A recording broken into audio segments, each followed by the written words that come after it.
Most brands treat Klaviyo or email marketing as an afterthought, right? So they launch a promo email once a month, they set up a basic welcome flow, and then wonder why their retention rates are not improving. That's a huge mistake, right? So that's why if you're using Klaviyo or whatever other ESP like OmniSend or SendLane, this video is going to be perfect for you because I'm going to cover everything you need to know to basically nail your retention marketing, email marketing in 2025 because things have changed.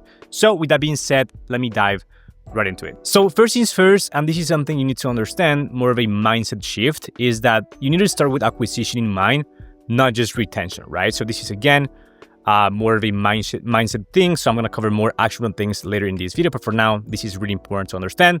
Most people treat Klaviyo like a post-purchase tool, right? It's not. If you're starting in 2025, email has to support acquisition, not just clean up after it, okay? So here's the truth. You can have great traffic, but if your Klaviyo is weak, if your Klaviyo setup is weak, you lose money. On the other hand, if you have great Klaviyo marketing, but you have traffic that sucks, then you'll have no conversions whatsoever. So the real power is in alignment, making sure those two things are completely dialed in. So what I would do first is understand your brand's best traffic channels. So it could be Meta, TikTok, SEO, influence marketing, whatever it is. Identify what type of customers they are attracting. It could be discount hunters, tire kickers, high LTV, product focus, etc., etc. And then I will actually build a backend system, a retention system that matches that intent instead of fighting it. Okay, so this is again more of a high-level stuff, but extremely important to keep in mind for retention marketing 2025. Now, moving on, we've got building a high-impact, low-friction welcome system. So your welcome flow is the most important automation you'll set up, period, for the most part, right? So it sets the tone, handles objections, and drives conversions when the intent is at the highest. Okay, so here's what I would do in 2025 when it comes to your welcome series, your welcome flow. The structure, 5 to 6 emails is fine. First 2 emails within 24 hours, really important. Dynamic discounts if you can. And then I would actually personalize the welcome series based on the zero-party data you collect at the pop-up level. That's something I'm gonna cover later, but this is extremely, extremely important. Personalize your welcome series based on zero-party data collected. And then I would actually also have segmented versions for traffic source or product type if possible, okay? These are the strategies that work really well right now, in my experience, and now and forever is, as I mentioned before, collect zero-party data on your pop-up, like this example right here, right? Like from Avi, you've got 20% off. To claim, let us know what is your ultimate health and beauty goal, and they've got multiple options. Depending on what you select here, you'll get a different welcome series that actually speaks to your pain point directly, right? I would actually also A/B test the subject lines and CTAs in the first email relentlessly, because the first email is by far the biggest mover. I would actually use here a simple mobile first design with ATF above the full copy and CTA. I would actually add social proof in emails 2 or 3, FAQs in email 4, and urgency in email 5 if you have a limited time offer as an offer, right? Really important. Email number 1 of your welcome series will carry 70%, even more than that, to be honest, of your welcome flow revenue. So get that one right first. That's why we A/B test it so much, because it's by far the most important email on your flow, and arguably the most important flow email for the most part of your account. Okay, so that's that. Our actually high impact, low friction welcome system. Moving on, I would also build flows that actually monetize traffic. Too many people rush Klaviyo setup and forget this point right here, which is the flows exist to convert traffic you're already paying for, okay? So here's what I actually prioritize from day one. So this is what I'll actually prioritize, right? It doesn't mean I wouldn't set up other flows, but these are the ones I would put my full efforts into creating and just making sure they're optimized to the T. So pre-purchase flows, I'd focus on the welcome flow and then also the abandoned checkout flow. Just have 4 or 5 emails, at least 1 SMS here. And then post-purchase, I'll focus on these ones right here. Order and shipping confirmation, branded plus zero-party data reach, post-delivery, setup guide, upsells, ask for review, and then a win-back flow as well. So this is what I would focus on when it comes to the flows. Again, it doesn't mean I wouldn't set up the other flows, but this is if you have limited time and resources, I would focus on this right here. And then once that's done, you can focus on creating the other flows, the site abandonment, browse abandonment, and other types of flows, okay? Very important details here. Don't send discounts to returning customers for the most part. Split flows if you can by AOV or traffic source where applicable, and then collect especially post-purchase survey insights in post-purchase to improve CAC, LTV, ratio, feedback loops, okay? In 2025, flows are behavioral and customer first, not just transactional, especially post-purchase, okay? So if you, for example, collected zero-party data, you can have different conditional splits based on what the prospect or customer selected on the pop-up, and then you can have a personalized, way more personalized flow experience, okay? Now, moving on, we've got design. I would actually design a campaign system that compounds. In 2025, brands win by staying top of mind consistently, not by sending just when there's a promo. So here's the approach I would implement here. I would stick to a frequency between 2 and 4 campaigns a week. 80% of those campaigns should be about value, just giving out value. So educational, UGC, myths versus facts, transformation stories, and then the rest can be more on the promotional type of things. So bundle offers, time discounts, just Black Friday, Cyber Monday type stuff. Important, send to engage 30 days first, and then expand that segment slowly. So you can do 60 days, 120, 180 days engaged. Monitor open clicks, unsubscribe rates by domain, especially Gmail if you can. Use AI for idea generation, but tailor tone of voice to the customer persona. So AI is great for idea generation, and even just for creating emails for you, but you need to make sure it is optimized, right? So for the most part, it typically needs a second pair of eyes on the AI output for the most part, okay? So every email should do one job only, one CTA, one message, one goal. Don't have multiple CTAs, multiple ideas, offers in one same email. Have just one thing, okay? Great campaign systems are calendarized, structured, and A/B tested monthly, all right?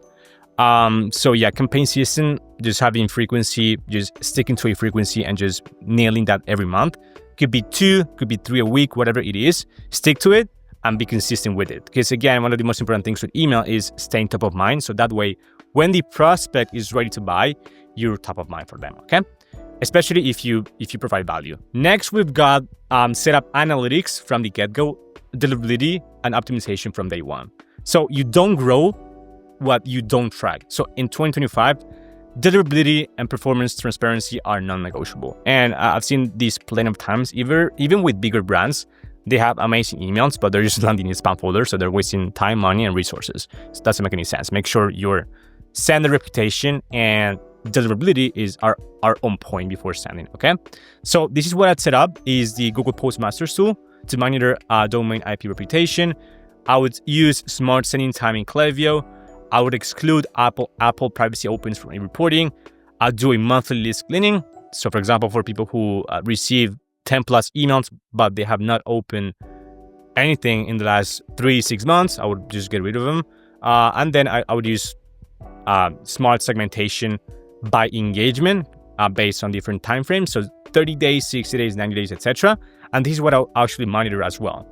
Open rates, bounce, spam, unsubscribe trends, and optional if you can, flow revenue, percentage versus campaign revenue. This is very brand dependent, but sometimes if the flow revenue is very low, say 10% and the campaign revenue is 90%, then there's something going on there, right? So you're going to have somewhat of a balance. It could be 30-70, 40-60, 50-50, right? Now, if engagement drops, fix your list, not your subject lines, especially if you have sub 30% open rates for the most part. I can guarantee you it's a deliverability or segmentation problem. So fix that first, because better list health equals better inbox placement, which equals more money for the most part, okay?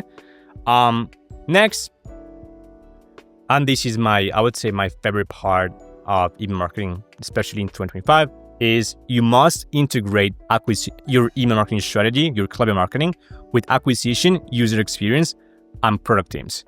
This is where great brands separate from good ones when it comes to their Klaviyo strategy.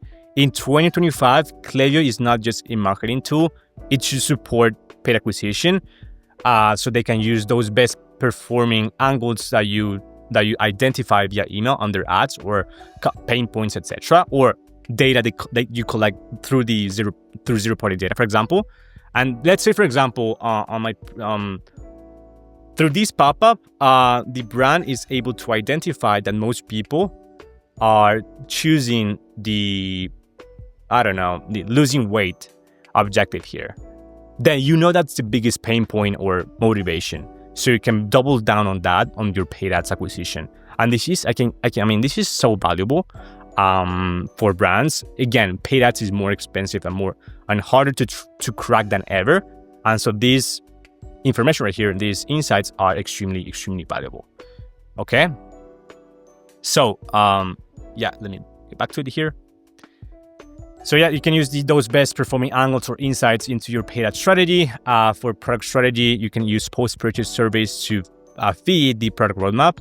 For user experience, you can use transactional emails plus help center flows that reduce ticket volume for your customer support. So here's exactly what I would do. Build a Slack-based reporting for email and SMS performance. I would actually create a feedback loop between paid and email teams. And then I also collect zero-party data to improve ad targeting plus list segmentation. So this is one of the main things, is think about retention and just Klaviyo marketing as an ecosystem, not just silos and different teams, right? Email supports every other part of your e-commerce brand and should do it. And this is one of the biggest benefits of having a great email marketing strategy. Okay. Final point is test like a scientist, not like a designer. So A/B testing is not about what looks better, especially, for example, for email designs, right? It's about what increases profit. So what I would test first, and this is what we test all the time with other brands, is pop-up offers, huge needle mover. You can do mystery discounts versus dollar amount versus free stuff, whatever, but make sure that you test the sign-up rate, but you also test the lead to conversion rate. For example, if you're running a giveaway offer on your pop-up, you might see a super high sign-up rate because people want free stuff, but the conversion rate on your welcome flow is extremely low because these are like tire kickers. They just don't want to buy it from you. They just want free stuff. So make sure you test both metrics and see what offer makes the most sense for your brand and what's actually converting the best, right? I would also test the welcome email number 1 subject lines all the time, right? Because that's an easy win. That's an easy lift in revenue, especially if you have a somewhat of a bigger brand. This is going to be an easy win if you're able to easy and also simple to set up essentially those subject lines on the first email of your welcome flow. I'd also test product positioning in emails. So it could be price first versus value first. It really depends. This is not black or white. It really depends on the industry, type of product, audience, etc. I'd also test sex-based versus design emails and campaigns. You never know what works best. And for SMS, I'll test SMS timing and copy tone as well. So set hypothesis, track impact, and then roll out winners. Very simple. And say you test one thing a week, that's 52 profit lifts per year, which is, as you can imagine, quite a lot. Okay, so yeah, that's pretty much for this video right here. Make sure, by the way, that you subscribe to my newsletter. I share weekly, extremely valuable email marketing strategies, battle-tested insights, etc. It's free, so feel free to sign up. A link to the newsletter is going to be in the description box below. Also, if you're running an e-commerce brand doing over 50K per month right now and you want my team to handle your retention marketing and just scale it, feel free to book a call with me. A link to my Calendly is going to be in the description box below, so feel free to go in there and book it and works for you. We can put together a free Klaviyo audit for you as well as a specific plan of attack. Okay? So yeah, with that being said, thank you so much for watching and I'll see you in the next one. Bye-bye. Free audio post-production by alphonic.com.